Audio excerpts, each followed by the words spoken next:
আজকে সকালটা একটু অন্যরকম করে শুরু হয়েছে, কারণ গতকাল রাত থেকে হঠাৎ করে আমার জ্বর উঠে পড়েছে।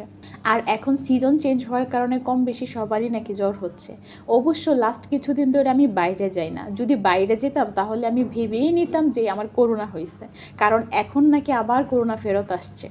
তাই যেহেতু আমার জ্বর, শরীরটা একদমই চলছে না, আর মুখে তো সব তেতো তেতো লাগছে, কোনো কিছুই খেয়ে শান্তি পাচ্ছি না।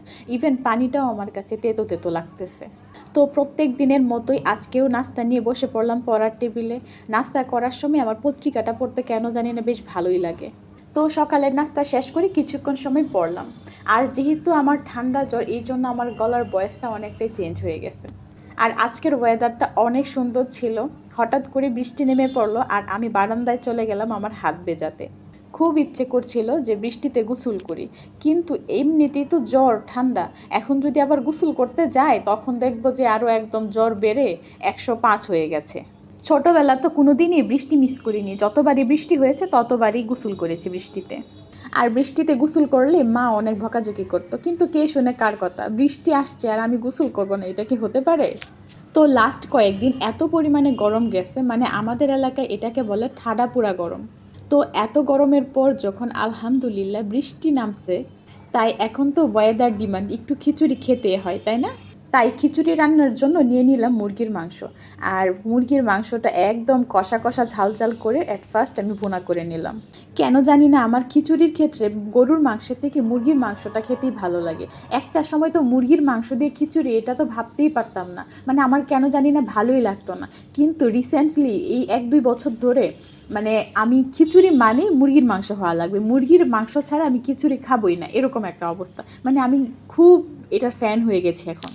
আমার মুরগির মাংস কষানো শেষ, যেহেতু আমি এই ফ্রাই প্যানেই খিচুড়িটা রান্না করব, তাই মাংসটা একটা বাটিতে সরিয়ে রাখবো। প্রথমে ভাবছিলাম যে আমি লেটকা খিচুড়ি রান্না করব, কিন্তু আমার জামাই আবার লেটকা খিচুড়ি একদমই পছন্দ করে না, আমারও তেমন লেটকা খিচুড়িটা মানে পছন্দ না। আমার ঝরঝরা খিচুড়িটাই বেশি ভালো লাগে, এটা আমি খুব তৃপ্তি সহকারে খেতে পারি। যাই হোক, এখন হচ্ছে কি আমি ফ্রাই প্যানে পেঁয়াজ আর আদা রসুন বাটা দিয়ে দিলাম, এটা একটু তেলে হালকা করে ভেজে নিব। আর তার সাথে দিয়ে দিলাম আস্ত 5 ফোড়ন। আর 5 ফোড়নটা দিলে মানে যে কোনো জিনিসের, এটা হোক মাছের তরকারি বা মাংসের তরকারি, স্মেলটা কিন্তু অনেক ভালো বের হয়। এটা নাড়াচাড়া করতে করতে পোলাওয়ের চালটা আমি ধুয়ে চালনির মধ্যে রেখে দিয়েছি, যাতে পানিটা ভালো করে ঝরে যায়। আর যেহেতু আমি ঝরঝরা খিচুড়ির প্রস্তুতি নিচ্ছি, তাই পোলাওয়ের চালটা একটু দীর্ঘ সময় তেলে ভেজে নিব, এতে পোলাওটা অনেক ঝরঝরা হবে। আর এর মধ্যে আবার কিছুটা হলুদ আর মরিচের গুঁড়া দিয়ে দিব, দিয়ে আরও কিছুক্ষণ নাড়াচাড়া করতেই থাকবো। মানে আপনার শরীরে যত শক্তি আছে সেই শক্তি দিয়ে নাড়াচাড়া করতেই থাকবেন, যতক্ষণ আপনার ধৈর্যে কুলায় আর কি। সত্যি বলতে রান্না করাটাও কিন্তু এক ধরনের আর্ট। আর এক একজনের রান্নার ধরনও কিন্তু এক এক রকম। আমার রান্নার ধরনের সাথে যে অন্য জনের রান্নার ধরন মিলবে, এটা কিন্তু কখনোই হতে পারে না, আর মিললেই বা কী। আর আমি চাই যে আমার মতো করে রান্নাটা করে ফেলতে, আর যেখানে সময় কম লাগে এবং খেতে একটু ভালো হয় আর কি, মানে আমি খেতে পারলেই হয়েছে। অবশ্য রান্না কিন্তু আমি এতটাও বাজে করি না, হ্যাঁ। আমার হাজব্যান্ড কিন্তু খেয়ে প্রশংসাই করে। যাই হোক, এই চালের মধ্যে কিন্তু আমি এই যে কষানো মাংসটা দিয়ে দিলাম, দিয়ে আরও কিছুক্ষণ নাড়াচাড়া করব।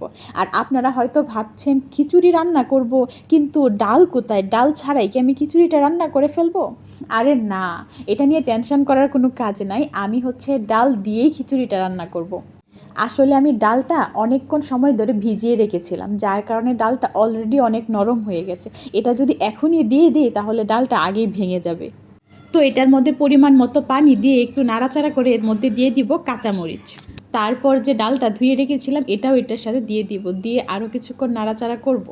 খিচুড়ি জর্জরা করার টেকনিক হচ্ছে ফার্স্টের দিকে চুলার আঁচটা একদম ফুল রাখতে হবে, আর যখনই পানিটা শুকিয়ে আসবে বা কমে আসবে তখনই হচ্ছে চুলার আঁচটা একদম লো করে দিতে হবে এবং ঢাকনা দিয়ে ঢেকে দিতে হবে। আর দেখেন আমার কত সুন্দর একদম ঝরঝরা খিচুড়ি হয়ে গেছে। তো যেহেতু রান্না করা হয়ে গেছে, এখন তো খাওয়ার পালা। তো নিজেই নিজেরটা খেয়ে রিভিউ দিব যে আজকের খিচুড়িটা আমি কেমন রান্না করেছি। এই বৃষ্টির দিনে খিচুড়ি খেতে কিন্তু আমার বেশ ভালোই লাগে। আমি মনে করি ম্যাক্সিমাম মানুষই এই বৃষ্টির দিনে খিচুড়ি খেতে কিন্তু পছন্দ করে। আর খিচুড়ির সাথে যদি হয় লেবু, তাহলে কিন্তু খাবারের স্বাদটাই অনেক বেড়ে যায়। কিন্তু দুর্ভাগ্য, শসা টমেটো কিছুই ছিল না, তাই শসা টমেটো ছাড়াই হচ্ছে আমার খিচুড়িটা খেতে হবে। আর যেহেতু আমার জ্বরের মুখ, আমার একদমই কিছুই খেতে ইচ্ছে করে না, কিন্তু তবু সব কিছু জোর করেই খেতে হবে। আর খিচুড়িটা যখন প্লেটে সার্ভ করছিলাম তখন এটার যে এত সুন্দর একটা স্মেল বের হয়েছে, এটার গন্ধেই পেট ভরে গেছে একদম। আর গরম গরম খিচুড়ি খেতে, তাও আবার এই বৃষ্টির দিনে, বেশ ভালো লাগে আমার। নিজের কাছে নিজের রান্না তো বেশ ভালোই লাগে, আর সাথে যদি হয় লেবুটা চিপে একদম গরম গরম খেয়ে নিলাম এক প্লেট খিচুড়ি। আর জামাইও খেয়ে অনেক প্রশংসা করলো এই খিচুড়িটার। যাই হোক, আমার ভিডিওটা ভালো লাগলে অবশ্যই আমার চ্যানেলটা সাবস্ক্রাইব করে দিবেন। বাই বাই, আল্লাহ হাফেজ, আবারও দেখা হবে নতুন কোনো ব্লগে।